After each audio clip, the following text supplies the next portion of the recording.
भाई ननिहाल में राम राज्य चल गए। जब चारों भाई इकट्ठा हुए हैं तब राम राज्य की स्थापना हुई है। मानो गोस्वामी जी संकेत कर रहे हो कि जब तक ब्राह्मण क्षत्रिय वैश्य और शूद्र चारों भाई कंधे से कंधा मिला के प्रयास नहीं करेंगे, भारतवर्ष में राम राज्य की स्थापना नहीं हो सकती है। वर्गवाद से राम राज्य नहीं आते। ये बात सही है। राम जी ने कहा ये भरत की व्याख्या है, मेरी नहीं। क्यों? कब भरत जी पीछे नहीं खड़े हैं। कहा तो कब कोई प्रतियोगिता होती है ना, जो व्यक्ति परास्त हो जाता है वो पीठ दिखा देता है, हारा हुआ व्यक्ति। तो कहा भाई के प्रेम की प्रतियोगिता चल रही थी, दोनों कंपटीशन में थे। अंत में जाकर के मैंने पीठ दिखा दिया कि भैया भाई के प्रेम की प्रतियोगिता में भरत तुम जीत गए और मैं पीछे रह गया। मैं तुमसे बहुत पीछे रह गया, मैं वहां तक नहीं पहुंच सका जहां तक तुम पहुंच गए। और देखने में लगता है मैं भावावेश में नहीं कर रहा हूं। अगर आपको बना दिया जाए काफी चाटने वाला तो आपके सामने माथा छलक जाएगा कि राम को श्रेष्ठ कहूं कि भरत।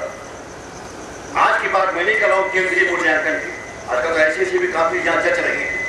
नम्र शब्दों में, अगर कहीं हमारी मूल्यांकन की लापरवाही से किसी परिवार का कुलदीपक ट्रेन से कट के मर गया, उस पाप से हम इस जीवन मुक्ति नहीं पा सकते। हमारे क्षण भर की उतावलेपन से कितना बड़ा नुकसान किसका हो सकता है, इसकी परिकल्पना नहीं की जा सकती। तो मैं आपसे निवेदन कर रहा हूं कि अगर आपको कहा जाए कि राम श्रेष्ठ है, वाह, भाई के लिए इतना बड़ा त्याग, लेकिन वही राम का त्याग वहां बौना हो जाता है। जिस समय चित्रकूट में गुरु वशिष्ठ जी प्रस्ताव रखते हैं कि भरत एक बात कहूं, का क्या का कह नहीं पा रहा हूं। अरे कहा गुरु जी आप नहीं कह पा रहे हैं, आश्चर्य, कहिए क्या बात। कहा तुम दोनों भाई जंगल चले जाओ और राम लक्ष्मण जानकी अयोध्या वापस चले जाए। जैसे ही भरत जी के कान में शब्द पड़ा है ना, भरत जी ने कहा गुरुदेव मैं आपसे चरणों में माथा रख के प्रार्थना करता हूं, यही लागू करा दीजिए। एक बात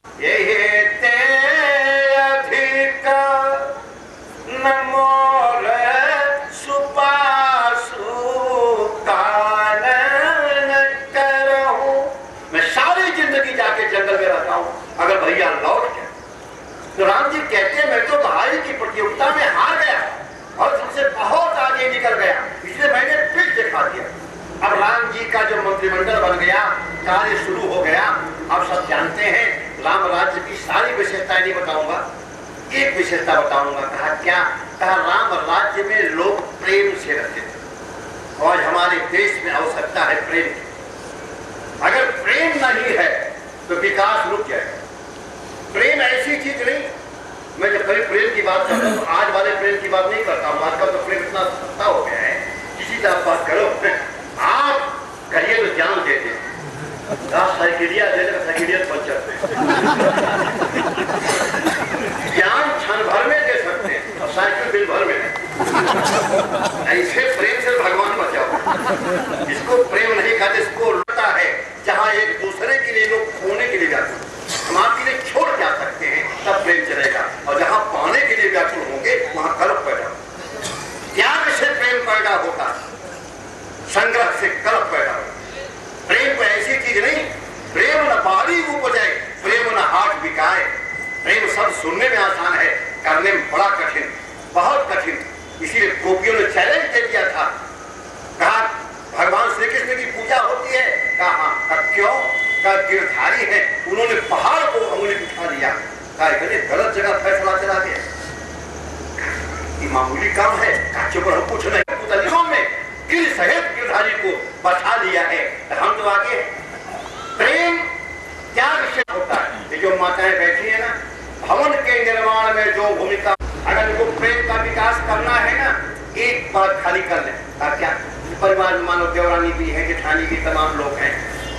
अगर कभी संयोग से दूध घट गया, अब जेठानी भी बच्चे छोटा है, देवरानी का भी, जेठानी ने बच्चे को ठोक के सुला दिया और देवरानी से कहा बहन दूध थोड़ा था, अपने बच्चे को पिला। और नहीं तो देवरानी पूछ रही दूध है, दूध अरे बेचारी सुला दी बच्चे को, तो खिड़की अपने बच्चे ऐसा दूध पीने वाला अघोषित तुम चोरी का दूध बचपन में पी लिया, जैसा दूध पी लिया है वो दूध चिता पर चलने के बाद समाप्त होगा। पेट भात से नहीं भरता, पेट भाव से भरता है। जैसा आहार उदर में जाएगा, रामदेव जी का आसन तब फायदा करेगा कि हमारा राशन भी सही हो। अगर भावनाएं सही नहीं है, आसन करके मर जाए कुछ नहीं। मैं चैलेंज के साथ करता हूँ, ये माताएं बैठी हैं, तो 3 महीना नहीं रखे, जो जो रोटी खाएगा सबको काला। और एक बात है, वो अनहियों काला होगा, पहले जीप वाले से झगड़ा होगा, फिर दफ्तर में झगड़ा होगा, हर जगह झगड़ा होगा। उधर कहीं मुस्कान नहीं मिल सकती। मैं विनोदपुर शैली में कह रहा हूँ, गहराई से अगर आप देखें, मनोवैज्ञानिक विश्लेषण करें, तो मैं तो कहता हूँ बालू पेरने से तेल पैदा हो सकता है, ये क्रोध में बनाई गई रोटी से मुस्कान नहीं पैदा हो सकता। बहुत बैठे हुए, बहुत कर्तव्य है कि रोज सास की सेवा करें। सास को बड़ी खुश होते हैं। देखिए, कुछ बातें मनवा लें और कुछ बातें मान लें। कौशल्या जी ने खाली सीता से मनवाया नहीं। जब सीता जी ने कहा मैं जंगल जाऊंगी, कितना बढ़िया रास्ता कौशल्या जी ने बताया सासों को। कौशल्या जी ने देखा कि सास बहू रुकेगी नहीं, तो कौशल्या जी ने कहा हमें जा, लेकिन कैसे कहा? देखो, का बेटी कहा अचल होई अही बात तुम्हारा कि जब लगी गंगा जमुना जलधारा। इस आशीर्वाद के साथ विदा कर रहे हैं। अगर कौशल्या जी ये ना कहती, हरे क्या बहेंगे क्योंकि वो घर तो नहीं हो, तो सीता चली भी जाती और टेंशन ही पैदा हो। रामचरित मानस पारिवारिक तनाव को दूर करने की कुंजी। पारिवारिक टेंशन कैसे न पैदा हो, इसी कथा का नाम रामचरित मानस। जीवन की व्यथा कैसे मिटे, इसी कथा का नाम रामचरित मानस। ये कोई वैकुंठ का पासपोर्ट नहीं कि मरने के बाद काम आएगा, ये जीवन में काम आने वाला ग्रंथ है। आइए आप विचार करें। मैं आपसे निवेदन कर रहा हूँ, लोग आपस में प्रेम करते थे और एक विषयता राम राज्य में आउट। जानते हैं क्या? किसी वस्तु को खरीद लीजिए, कीमत नहीं देना पड़ता फ्री। अगर आज सुविधा रही होती तो घोषणा हो गई होती कि आज की तारीख में नौपेड़वा बाजार में जो सामान खरीदना चाहे पैसा नहीं लगेगा। यहाँ कॉपी दिखाई पड़ती, हम ऐसे कहते थे कठुआ अगले साल चल लीजिएगा, फायदा उठा लेने दीजिए। वस्तु मुफ्त में मिलती थी, लेकिन संग्रह की वृत्ति नहीं थी। समाज के काम में ना आ सके, इसलिए लोग कहते हैं कि कंजूस बहुत बुरे हैं। हम तो कहते हैं कंजूस राष्ट्र की अमूल्य धरोहर और राष्ट्र को बनाते हैं। ऐसे सामाजिक कार्यों में लगाते हैं पर लोग बनाते हैं। याद रखो, आप 1 करोड़ रुपया रख के चले जाओ, उसका भुगतान को आपके लड़के ले लेंगे, लेकिन आपने सत्कर्म में 100 रुपया लगा दिया, उस पुण्य को आपके लड़के नहीं बांट सकते।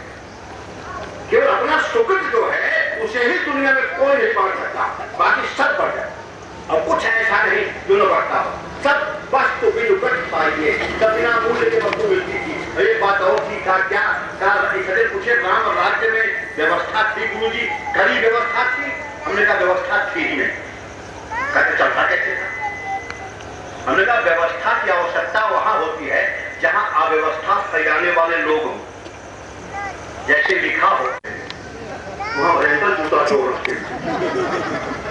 जहां अव्यवस्था फैलाने वाले लोग नहीं होंगे वहां व्यवस्था की आवश्यकता नहीं होगी। इसलिए पूछे इस संस्कृत में ताला की संस्कृत नहीं है, ताला की संस्कृत नहीं बनी, नहीं बनी, ताकि भाषा में कमी आ गई, कमी नहीं है। क्यों? हमने आवश्यकता आविष्कार की जननी। जिस युग में देश में संस्कृत का प्रचार था, उस युग में चोर ही नहीं थे, तो ताले की आवश्यकता क्यों? आवश्यकता तो राम राज्य में व्यवस्था परिवर्तन नहीं हो सकता, परिवर्तन मानसिकता के परिवर्तन से हो। लोग कहते कानून कड़ा कर दिया जाए, मैं कहता हूँ धर्म से कड़ा कानून नहीं होता। करता है उसी का नाम धर्म, जो विकृतियों को रोकता है। तो कहा वस्तु पाइए। अच्छा, गौर से आप देखेंगे ये राम राज्य अयोध्या में बाद में आया, चित्रकूट पहले आ गया। जब भरत जी गए हैं ना तो चित्रकूट के जो खोल किरात थे वो सब सामान लेके गए। अयोध्यावासी समझे कि मेला है, कुछ सामान बेचने आ गए। चप्पल खरीद रहे थे तो 90 रुपया का दे रहा था, कहीं 30 रुपया में दोगे? कहा ले लीजिए। तो उससे पूछ रहे मजबूत है? हम के हाँ प्लेटफॉर्म पार कर जाएंगे। तो हमारी बच्चे को गहराई से नहीं लिए, जब चला गया, जब उतरे तो जैसे ही 2 कदम चले ऊपर वाला भाग ऊपर, नीचे वाला नीचे। कितना मजबूत है आपने देख लिया। कैसे आप समझे? हमके हमने समझ लिया कि मजबूत है होता तो 90 से 30 में देता। इतना लंबा जब मार्जिन है, जहां जितना छूट है वहां उतना ही लूट। इसे सावधान रहना चाहिए, बहुत ज्यादा छूट की चक्कर नहीं पड़ना चाहिए। पैसा ना ले तो सामान लेने में हिचकता था। आज पैसा कभी कभी मांगने पर लोग नाराज होते हैं। अगर जीप बोल के जा रहे हो, जौनपुर जा रहे हो, तो कहीं खलासी कह दिया पैसा, हमसे पैसा, तो आप जब विचार करें हम कितनी संकीर्ण मानसिकता के व्यक्ति हैं। लेकिन वहां अयोध्यावासी कर नहीं लेंगे। हम क्या कह रहे हैं? कहते ही लोग बहुमोल न लेही, कहने जाओ, कहे लोग जाने लगेगा फिर तमाम तुहाई देही। जब लौटाने लगे तो कहा आपको राम की कसम है अगर आप लौटाए। ये चित्रकूट में पहले आ गया, अयोध्या में बाद में आया। इसीलिए मदन मोहन मालवीय जी से गांधी जी ने पूछा था कि आजादी के बाद लोगों की मानसिकता बदली कैसे जाएगी। तो मदन मोहन मालवीय ने कहा था आजादी के बाद ग्रामे ग्रामे सभा कार्या, ग्रामे ग्रामे कथा सभा, गांव गांव में सभाएं की जाएंगी, गांव गांव प्रभु की पावन कथाओं का आयोजन किया जाएगा। अगर वह किया गया होता तो आज सद्भाव पैदा हुआ होता, तनाव न पैदा हुआ। बिसरे गृह सपने सुधि नहीं, इसी का नाम वैराग्य। लोग कहते हैं घर छोड़ने का नाम वैराग्य है। मैं कहता हूं दिमाग से घर निकल जाने का नाम वैराग्य। आप घर में बैठ के विरागी हो सकते हो अगर आपके दिमाग में घर नहीं, घर में रहे। अगर घर बैठा है दिमाग में तब क्या? इसलिए घर के त्याग का नाम वैराग्य नहीं, गृह शक्ति के त्याग का नाम वैराग्य। बंदर भालू घर छोड़े ऐसा भूल गए ना कि बिसरे वो गृह, घर भूल, सपने सुधि नहीं, याद है घर भुला।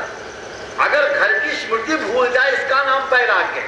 ये बता दूं, अन्न छोड़ने का नाम वैराग्य नहीं, अन्न की ओर ध्यान न जाए इसका नाम वैराग्य।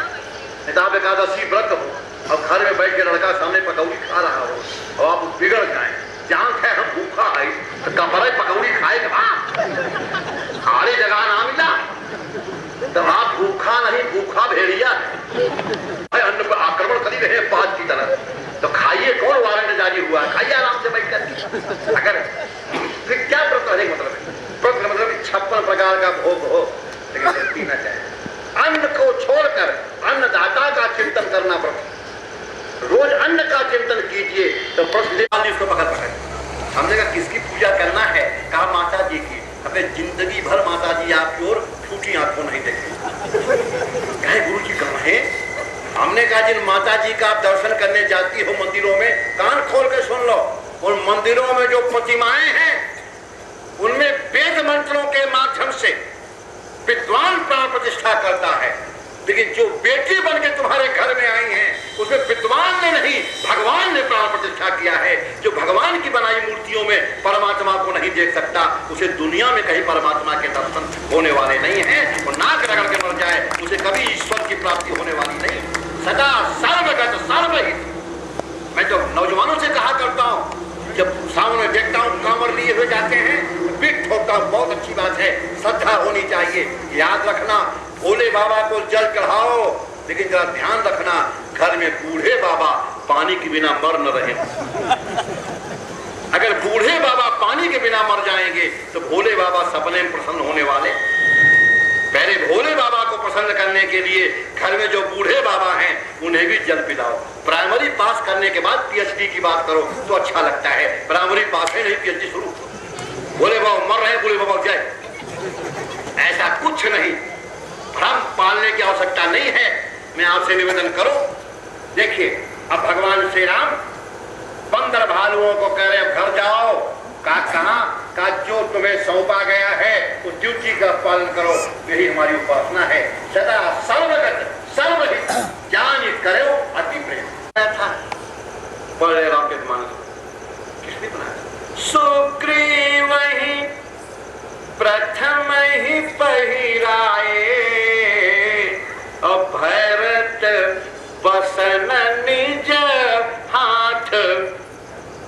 भरत ने अपने हाथों कपड़ा बनाया था, राज परिवार के थे और साधारण राजा नहीं थे।